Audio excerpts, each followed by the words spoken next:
ভুলে যান টনি স্টারকে, ভুলে যান মাল্টিভার্স, আয়রন স্পাইডার স্যুট আর কোটি টাকার টেকনোলজি। স্পাইডারম্যান কি সত্যিই নিঃস্ব হয়ে গেল, নাকি মার্ভেল আমাদেরকে আবার চোখে বেঁধে দিল এক বিশাল বড় ধোঁকা, যা পুরো সিনেমা দেখার পরও আপনারা একদম ধরতে পারবেন না? আজকে মুক্তি পেল স্পাইডারম্যান ব্র্যান্ড নিউ ডে, আর আমি ফার্স্ট ডে ফার্স্ট শো দেখে নিজেকে না ধরে রাখতে পেরে সরাসরি চলে এসেছি শুধুমাত্র সিনেমাটা রিভিউ দেবো বলে আপনাদেরকে। সো আজকে ভিডিওতে কোনো ফালতু কথা হবে না। নমস্কার বন্ধুরা, আমি দীপেন্দু আর আপনারা দেখছেন সিনে দেখবো। চ্যানেলে নতুন হলে অবশ্যই সাবস্ক্রাইব করে নিন।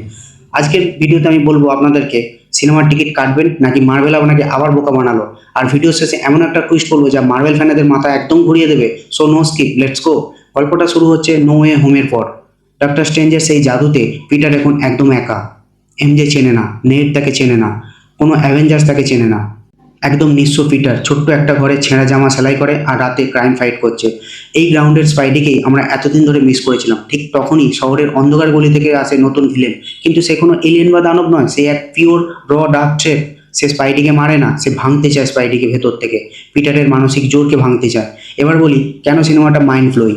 প্রথমত, টম হল্যান্ডের কেরিয়ারের বেস্ট পারফরমেন্স, শুটের ভেতরে কান্না আর বাইরে হাসি, এক কথায় অনবদ্য। 2 নম্বর, রিয়েলিস্টিক অ্যাকশন। ভুলে যান সেই সব বাজে সিজিআই মারামারি, এখানে প্রতিটা ফাইট একদম হেভি আর র, হাড় ভাঙা শব্দ কানে বাজবে একদম।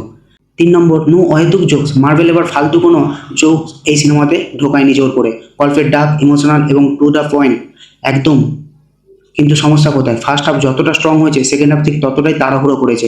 ভিলেনের ব্যাকস্টোরিতে আরেকটু সময় দেওয়া উচিত ছিল, না হলে এটা ডার্ক নাইটের মতো সেই লেভেলে চলে যেত। তবে সিনেমাটার কিছু গোপন রেফারেন্সও আছে যা শুধু ট্রু ফ্যানেরাই ধরতে পারবে, যা প্রমাণ করে মার্ভেল আবার তাদের পুরনো ফর্মে ফিরে এসেছে।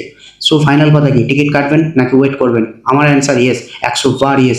মার্ভেল তাদের সব ভুলের প্রায়শ্চিত্ত আগে যা সিনেমাতে করেছে সেগুলো সব প্রায়শ্চিত্ত করে নিয়েছে এই সিনেমাটাকে দিয়ে। আমার ওভারঅল রেটিং 4.5/5। এবার আপনারা বলুন, আপনারা যদি অলরেডি সিনেমাটা দেখে থাকেন আপনাদের কেমন লেগেছে, আর অবশ্যই জানাবেন এটা কি স্পাইডারম্যানের বেস্ট সিনেমা। কমেন্টে কিন্তু জানাতে ভুলবেন না। দেখা হবে পরের ভিডিওতে। ভালো থাকবেন, সুস্থ থাকবেন, আর আমার চ্যানেলে নতুন হলে সাবস্ক্রাইব করে আমাকে সাপোর্ট করবেন। ধন্যবাদ।